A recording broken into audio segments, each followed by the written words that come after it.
গত এক বছরে যুক্তরাষ্ট্র ছেড়ে গেছেন রেকর্ড ৪ লাখের বেশি মার্কিন নাগরিক। অনেকেই ত্যাগ করছেন যুক্তরাষ্ট্রের নাগরিকত্ব।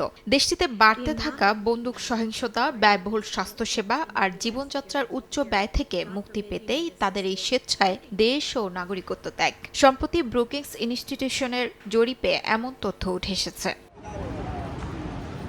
একসময় উন্নত জীবনের প্রতীক হিসেবে পরিচিত আমেরিকান ড্রিম এখন অনেকের কাছে আগের মতো আকর্ষণীয় থাকছে না। জরিপ বলছে গত অর্ধ শতাব্দীর মধ্যে এই প্রথম যুক্তরাষ্ট্রে স্থায়ী হওয়ার চেয়ে দেশটি ছেড়ে যাওয়া মানুষের সংখ্যা বেশি হয়েছে।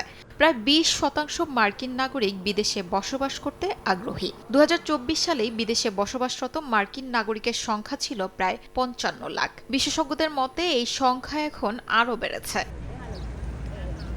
বিদেশে পাড়ি জমানো মার্কিন নাগরিকদের সবচেয়ে পছন্দের গন্তব্য মেক্সিকো ও কানাডা। পাশাপাশি উরুগুয়ে, কোস্টারিকা, পানামা, জার্মানি ও পর্তুগালেও আগ্রহ বাড়ছে তাদের। দূরবর্তী কর্মব্যবস্থা বা রিমোট ওয়ার্কের বিস্তার বিদেশে বসবাসকে আরও সহজ করে তুলেছে। প্রযুক্তির কারণে এখন অনেকেই অন্য দেশে বসে মার্কিন প্রতিষ্ঠানে কাজ করতে পারছেন। তবে ভাষাগত বাধা, সাংস্কৃতিক পার্থক্য, অভিবাসন সংক্রান্ত প্রশাসনিক জটিলতা এখনও বড় চ্যালেঞ্জ।